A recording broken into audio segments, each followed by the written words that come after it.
All right, we're going to be showing how you can make a database schema in SQL Server and then add something to it.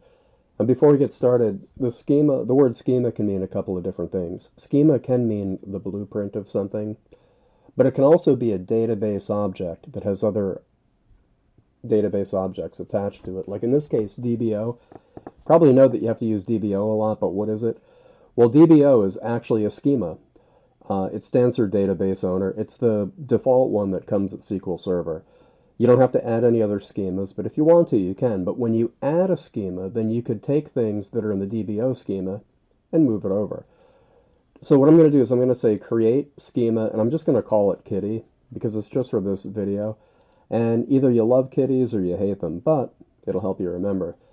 I have to run this go command if I want to do anything with that schema on the same page here in the same session, just because otherwise when I get to this line it's not going to think that it exists.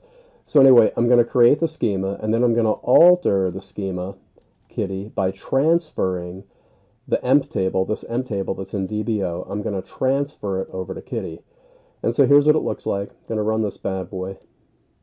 Alright, it said everything worked. Did it? Well, let's take a look. I'm going to tables, I'm going to refresh, and there it is. Now emp has the kitty schema attached to it instead of DBO. That's all you have to do. That's it, and you're done. If you like this video, please consider hitting the like button. If you love it, please consider subscribing.